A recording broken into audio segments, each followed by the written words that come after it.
ஃபேமஸான கொஸ்டின்ஸ் எல்லாத்தையும்.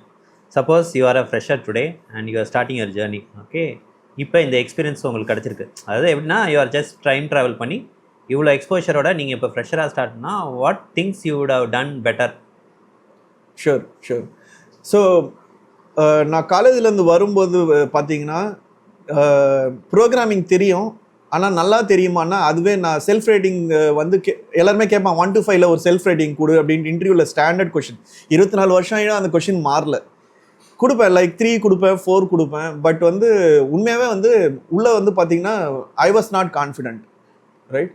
அதே போல் ப்ராப்ளம் சால்விங்லேயுமே வந்து ரொம்ப திணறுவேன். ஏன்னா நான் ப்ராக்டிஸ் பண்ணது கிடையாது, ரைட்? ஒரு இன்ஜினியருக்கு மெயினாக என்ன தேவை அப்படின்னு பார்க்கும்போது, இன்னைக்கு கூட நான் ரிஃப்ளெக்ட் பண்ணி பார்க்கும்போது அண்ட் இன்னைக்கு கூட நான் இன்டர்ன்ஸை வந்து இன்டர்வியூ எடுக்கும்போது என் ரவுண்டில் நான் மெயினாக செக் பண்ணுறது ப்ராப்ளம் சால்விங் ஸ்கில்ஸ். அண்ட் இந்த ப்ராப்ளம் சால்விங் ஸ்கில் வந்து எந்த ஏரியாவில் தேவைன்றது அடுத்த கொஷின். ஏன்னா நம்ம இப்போ ஐடி இண்டஸ்ட்ரி பற்றி பேசுகிறோம். கண்டிப்பாக வந்து டெவலப்மெண்ட்டில் ப்ராப்ளம் சால்விங் ஸ்கில்ஸ் தேவை. நம்ம ஏன்னா ப்ளம்பிங் ஜாப் போல் ஒரு பைப் உடஞ்சிச்சு, அதை வெல்டு பண்ணணுமா, அதுக்கு வந்து எம்சீல் பண்ணணுமா, டேப் பண்ணணுமா, அந்த மாதிரி இது நம்ம பார்க்குறத விட ஒரு இன்ஜினியரை அந்த இண்டஸ்ட்ரியில் அப்ளை பண்ணும்போது அந்த இண்டஸ்ட்ரியில் ப்ராப்ளம் சால்விங் ஸ்கில்ல வந்து நீங்கள் ஹோன் பண்ணணும். அது ரொம்ப ரொம்ப முக்கியமாக தான் நான் சொல்லுவேன்.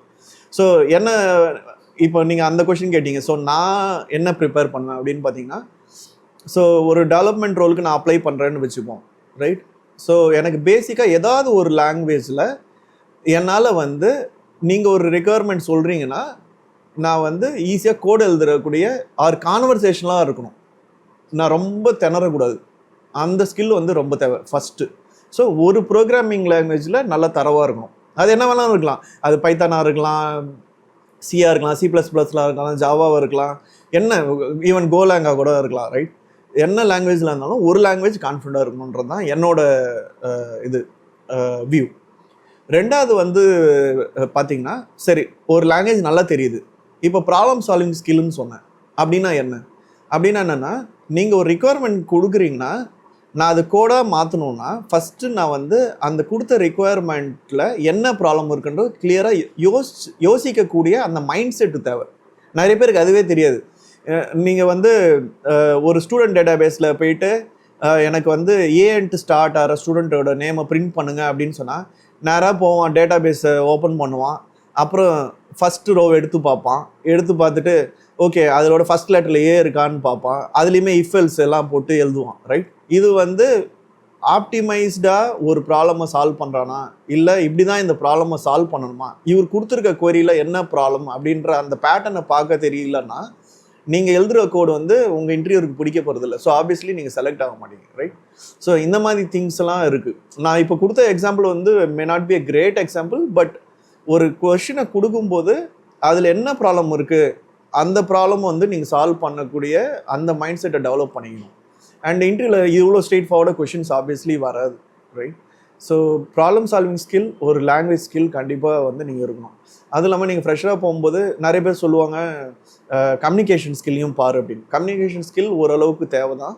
ஆனால் நீங்கள் ஃப்ரெஷ்ஷாக அப்ரோச் பண்ணுறீங்க அப்படின்னும் போது கம்யூனிகேஷனை விட நீங்கள் வந்து எந்த அளவுக்கு இந்த மாதிரி ஹார்ட் ஸ்கில்ஸ் எடுத்துன்னு வரீங்கன்றதுக்கு வந்து இன்னைக்குள்ள காலகட்டத்தில் வந்து முக்கியமாக பார்க்குறாங்க, ரைட்?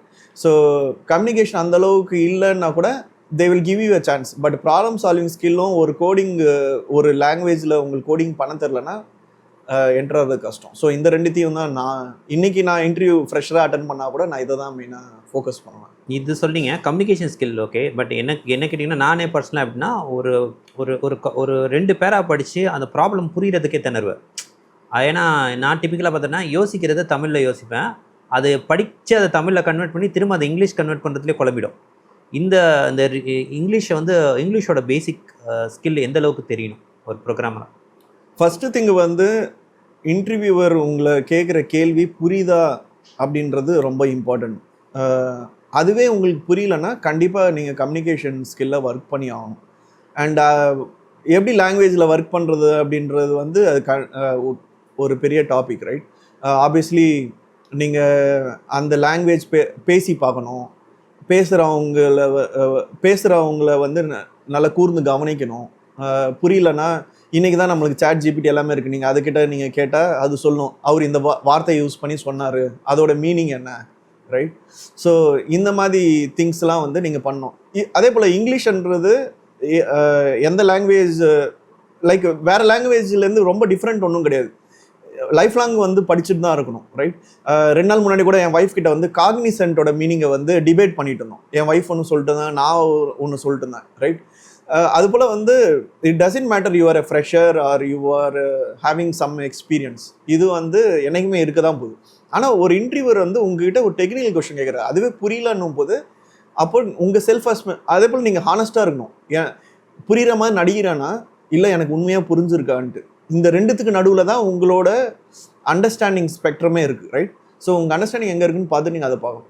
ஆனால் இப்போ நீங்கள் சொன்ன அந்த இதுக்கே வருவோம். ஸோ ஒரு இன்டர்வியூவர் ஒரு கொஷின் கேட்குறாரு, அது வந்து மேபி நீங்கள் அது தமிழில் வந்து அதை உள்ள அண்டர்ஸ்டாண்ட் பண்ணுறீங்க, ஆனால் பேசும்போது அது உங்களுக்கு ரிப்பீட் பண்ணுறது சரியாக வரல.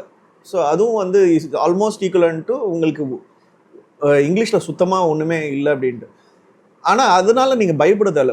உங்களுக்கு தெரிஞ்ச இங்கிலீஷில் நீங்கள் பேசலாம். ஏன்னா நீங்கள் ஆல்ரெடி இன்டர்வியூ போயிட்டீங்க, உங்களுக்கு தெரிஞ்ச இங்கிலீஷில் பேசலாம். அதே போல் ஸ்டார்டிங்லேயே நீங்கள் சொல்லலாம், சார் நான் இங்கிலீஷ் வந்து இன்னும் கற்றுக்கிட்டு இருக்கேன், எனக்கு கொஞ்சம் டைம் ஆகும், நான் இத்தனை நாள் வந்து ப்ரோக்ராமிங் லாங்குவேஜில் தான் ஃபோக்கஸ் பண்ணேன், ப்ராப்ளம் சால்விங் ஸ்கில்ஸில் ஃபோக்கஸ் பண்ணேன், நான் இவ்வளோ திங்ஸ் வந்து ஹோம்ஒர்க் பண்ணிட்டு தான் இந்த இன்டர்வியூக்கு வந்திருக்கேன்ட்டு நீங்கள் முன்னாடியே சொல்லிக்கலாம், தப்பு கிடையாது.